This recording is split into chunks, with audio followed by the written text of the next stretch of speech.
Dust hangs thick over the endless grass sea. It's 1866.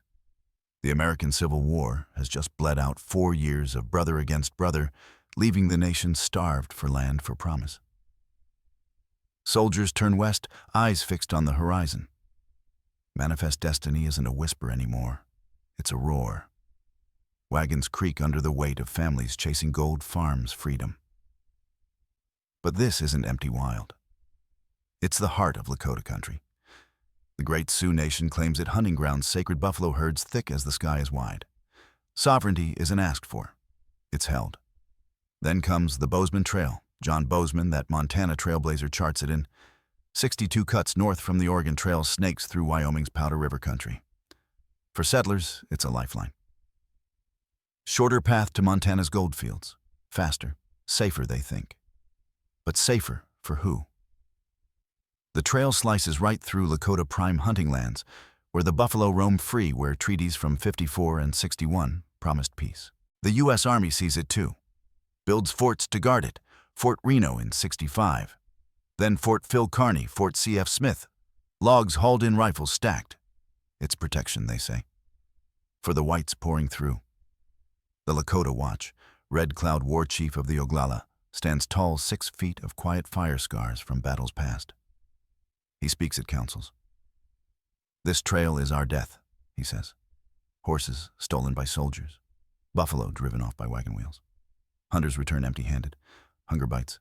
Skirmishes spark small at first. A ranch raided here, a patrol ambush there. In June, 66 warriors hit a haying party near Fort Reno. Soldiers scatter. Bodies left in the grass. Negotiations they try. Commissioners ride in from Fort Laramie. Promises of annuities goods. But the forts stay. The trail buzzes with traffic. Red Cloud rides to the talk's feathers in his hair, voice steady. Close the road, he demands, or war. The commissioners nod, stall. No action. Tensions coil like a snake. By fall, the air crackles. Patrols double. Scouts report movements. The Lakota gather Oglala Miniconjou Brûlé. Thousands strong. Not for glory, for survival. Winter bites early that year. Snow dusts the Powder River. Fort Phil Kearny hunkers down 1000 souls, inside mostly civilians. Woodcutters venture out daily. Axes ring in the cold. Warriors shadow them. Watch. Wait. One morning in October, a wood train rolls back slow. Shots echo. Captain William Fetterman, fresh from the East Brevet Colonel Civil War hero, hears it. I can whip the whole Sioux nation, he'd boasted days before. Now he mounts up. But that's later. For now, the plains simmer. The trail's a vein pumping invaders deeper. Lakota resolve hardens. The war isn't declared. It's inevitable. Red Cloud's voice carries on the wind. Fight or fade. Red Cloud rides the ridges at dawn, breath-fogging eyes sharp on the valley below. No war bonnet today. Just a wool blanket rifle across the saddle. He studies Fort Phil Kearny like a chessboard. Stockade walls rise high, pine logs, blockhouses at corners. Gates swing for wood trains every morning. Predictable. Vulnerable. He calls the council that night. Fires low. Oglala Miniconjou Arapaho sit tight. No speeches, just plans. Starve the fort, Red Cloud says. Cut the wood, cut the grass, cut the road. Warriors nod. They know the land, every draw, every coulee. Hit and vanish. Never stand a fight. Guerrilla war born of necessity. First moves come quick. November 66. Wood train creeps out civilians, soldiers, mules. Warriors strike from the bluffs. Arrows hiss. Rifles crack. Teamsters whip the mules.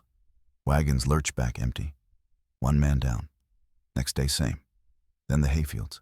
Soldiers swing scythes under guard. Shadows move in the tall grass. Shots, a sergeant drops. The rest bolt for the gates. Supply lines fray. Bozeman Trail north of the fort, ambush after ambush. Mail runners turn back. Civilians huddle inside. Colonel Henry Carrington commands the fort engineer, cautious. Telegraphs east for help. None comes.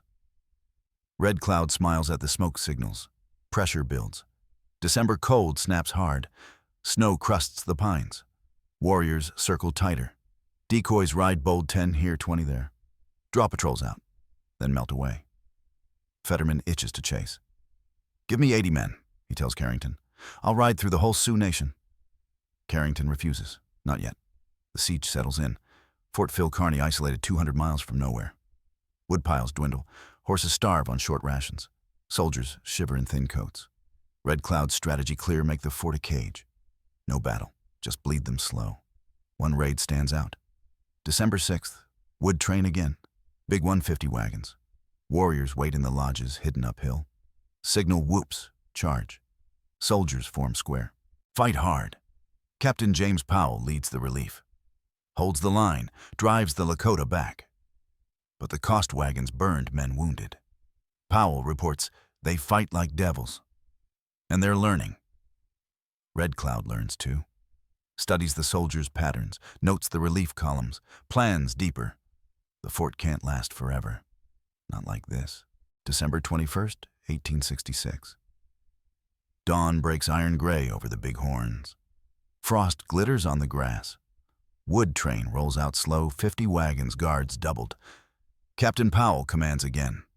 Warriors watch from the ridge. Not many today. Just enough. 10 riders. Crazy Horse among them dart in whoop fire a few shots. Mules bolt, teamsters curse. Powell holds the square tight. No chase. But the signal shifts. Smoke curls different. Red Cloud's plan clicks into motion. The decoys peel north toward Lodge Trail Ridge. High ground pine, thick, perfect cover. Fetterman sees it from the fort, binoculars up. They're running, he says. Voice hungry. Carrington warns, stay within sight of the fort. Fetterman nods, but his eyes burn. 81 men mount up infantry cavalry mix. Fetterman leads. Captain Frederick Brown rides beside Civil War comrade Reckless. They cross the creek. Boots crunch ice. Up the slope. The decoys vanish over the ridge. Fetterman pushes. Faster, he orders. Soldiers jog now. Breath plumes white. Behind the ridge, 1,500 Lakota wait. Red Cloud positioned them at dusk yesterday. Oglala on the left, Miniconjou right. Cheyenne in the center. Arrows nocked, rifles loaded. Silence. Only wind in the pines. Fetterman crests the ridge. Sees nothing. Empty valley. Then the whoop.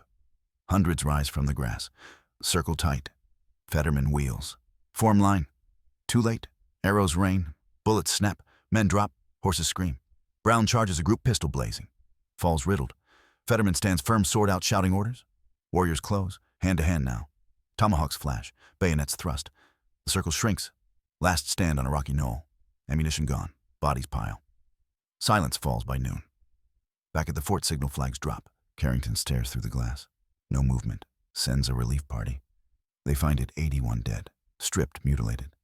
Fetterman's eyes stare at the sky. Carrington's hands shake. Telegraphs east. Worst disaster yet. The army reels. Newspapers scream. Congress demands answers.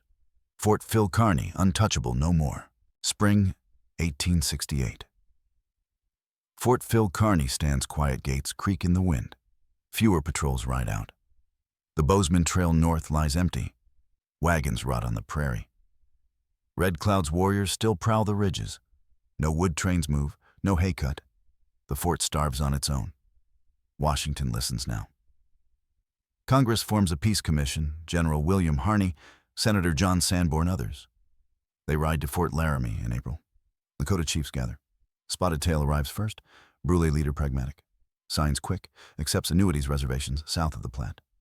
Red Cloud stays away. Sends word, no treaty until the forts burn. Commissioners wait. Days stretch. Scouts report smoke. Fort C.F. Smith torched by its own garrison in July. Fort Phil Kearny next August 1st.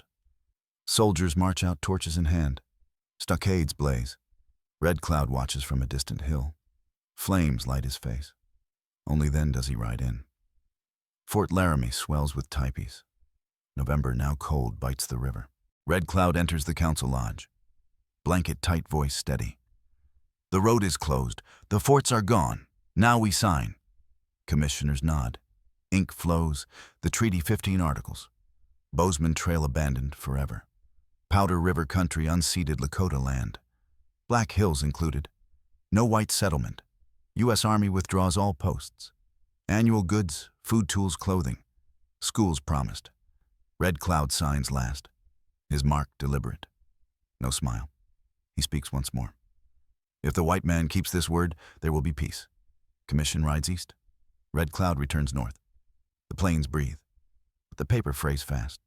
Gold whispers from the Black Hills. Prospectors itch. The treaty holds for now. A rare moment. The United States bends. Lakota terms met in full. The Black Hills lie untouched pine. Dark against snow streams cold and clear. Lakota hunters ride free. Buffalo thunder across the Powder River country. Red Cloud settles near the new agency on the Platte. Annuities arrive, blankets, coffee, flour. Children learn letters in the promised school. Peace holds like thin ice. Then the whispers grow. Gold. A survey party slips in 1874. Custer leads the 7th Cavalry. Black Hills expedition, officially scientific, really a probe. Reports leak gold in the grassroots. Newspapers howl. Miners flood north. Deadwood sprouts overnight tents. Saloons claims staked on sacred ground. Red Cloud protests. Rides to Washington 1875. Meets President Grant. The treaty says no whites in the hills. Grant shrugs. Offers to buy. Red Cloud refuses. Not for sale. Returns empty-handed. Warriors gather again. Sitting Bull Crazy Horse. The Great Sioux War ignites in 76.